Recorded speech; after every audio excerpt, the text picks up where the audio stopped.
or you use in your dishwasher, you could make a game like this.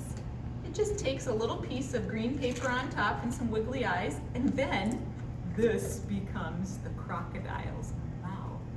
And it's just a little game, and it says, "Crocodile, crocodile, down by the lake. I'm going to reach in and see what you ate." Oh, can you reach your fingers into the crocodile? I wonder what he ate. Oh, do you recognize that letter? He ate the letter G. Oh, crocodile, I wonder what else you ate. You can reach in again. Don't bite me, Mr. Crocodile. Oh, ooh, that's a tricky one. Remember last time we talked about this looks like two different things? It could be the number one, but since I know that the crocodile only ate letters, it's actually the letter L. So this is a game you could make to play at your house. You could put in letters or shapes or numbers or colors or anything at all. Maybe even some simple words that you're learning. All right, Mr. Crocodile, I'm gonna leave you here and we're gonna go look at some other projects. Bye, Crocodile. All right, let's take a look at some things that I sent to you in your folder. And if I didn't send you a folder, maybe you have these things at home and you could just make them anyway. All right, first thing whenever we do a project, I always like to put our name on because remember, the more you write your letters, the smarter your fingers become and the easier it is for you to do. So when I write my name, I do have an M in my name. The M is a little bit taller, and then my R is one of the short letters. S is swirly like a snake. And then another tall M, double M's for Mrs. Monday. An O is just a circle. And a D, I like to say it starts with a, I almost spelled my name wrong. That would have been funny. That happens sometimes. First I'm gonna make an N. I pull down and then boing. Hey, that's almost like an M except for an N only hops once. The M goes hop, hop twice. So a little N, it starts the same as a little M. Now I'm gonna make my D. And I like to say it starts with a dish, goes around, and then goes up, and then I have to slide down the pole to make my D. An A starts the same way with that circle, but then I do just a short stick, and then my Y, and I get to put the tail of my Y. He gets to stick his tail in the water. He's my only letter that gets to go down low. I hope you've been working hard on your letters too, so that when you're ready to go to kindergarten, your fingers are ready to go. All right, this project is one, if you want to think about your patterns again, we had talked about patterns a while ago. You could make a pattern with this, or you could just be colorful. You can do whatever you'd like with it. But this says M is for marshmallows, and sure enough, I have some marshmallows. And for my glue today, I'm gonna use some paint. And here's what I'm gonna do. I'm just gonna dip my marshmallow in a little paint, and then when I put it on my page, that'll act like the glue, but it's colorful glue that I can see later. I think I will do a pattern for mine. I'm gonna do red, blue, purple as my pattern. Red, blue, purple. Red, blue, purple. Must be time for red. Red, blue, purple. Red, blue, purple. Red, blue, purple. Red is next. Red, blue, and then what am I going to end my pattern with? Purple. Red, blue, purple. There's our pattern. And then you have to be careful. If I picked these up right now, they would not be dry. I will have to let this dry for a long time before I can move it around and not have the marshmallows come off. And you see, it didn't take me very much paint at all. So when you have someone help you get your paint ready, you won't need very much. Here is another example that someone did. And they just made theirs colorful.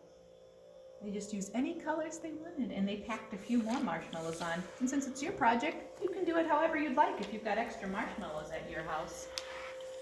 Oh, this next project. Oh, this one's to get your fingers and your brain going. I have some more marshmallows. More marshmallows. Double M again. More and marshmallow. You know what these are called? These are called toothpicks. But today, these are building sticks for us. We're going to use the marshmallows as what we would say as the joints, and these are going to be our beams. We're going to use marshmallows and toothpicks to build. You can build whatever you would like. I only sent you a few marshmallows and a few toothpicks, but if you have more marshmallows and more toothpicks, you can make whatever you would like at your house.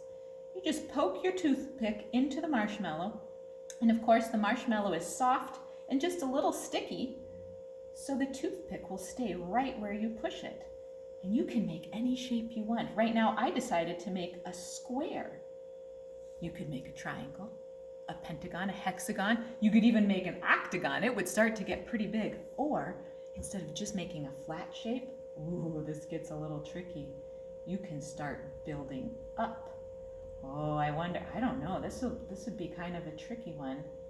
I don't think I'm even gonna have enough toothpicks to do this, but look, I can start building. I made a square that was flat and a square that stood up. Maybe I can add another part to that. Yes, I can. I have enough toothpicks left. And if I had more toothpicks and more marshmallows, I could keep building and building. I'd like to see what your brain can come up with today. Experiment. And then of course, the great thing is you can take them back apart and build something else. You can adjust it or move it or twist it or start over again. Have fun with your marshmallows and your toothpicks. Maybe before you get started, you would wash your hands. And maybe then when you're all done, Mom or Dad would say you could eat your marshmallows if you wanted to. You have to ask Mom or Dad about that though. Just make sure you wash your hands first. The last thing I have is the little book I talked to you that you could maybe write.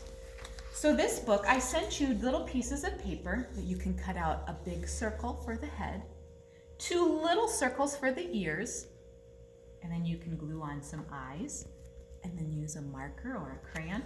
Give your mouse a nose, some whiskers, and this is a happy mouse. We put a smiley on him. And then you can become the author. I sent several pages. I'd like if you could use at least 2, but you could use all 5. You could even make more, or you could make a completely different animal. But here's how it works. Here's what one boy made me one time. He said, if you give a mouse a hammer, he will want cement. Now do you see how these words were already here, and he thought up the word hammer, and he thought up the words want cement. And someone helped him write those words. So maybe a mom or a dad or an older brother or sister or grandma or grandpa could help you write words. And then he drew a picture. This must be his mouse calling for, I want cement. And then, okay, so he wanted cement. On the next page, it says, if you give a mouse cement, he will make a building. Oh, and this boy drew a little bit of a building. So do you see how you can create your own story, whatever you would like? And he could have kept going. He chose to do a 2-page book. You can choose any length you want. I hope you have fun being creative and making some sort of book at your house. And then to put it together, we just did a staple. Click, 1 staple, and it all stuck together. All right, boys and girls, I hope you have a fun day at home. Hope you can bundle up and go outside and enjoy some fresh air. And if you get outside while there's still a little snow on the ground, maybe you can play with that too. All right, have a good day. We'll see you on next time. Bye.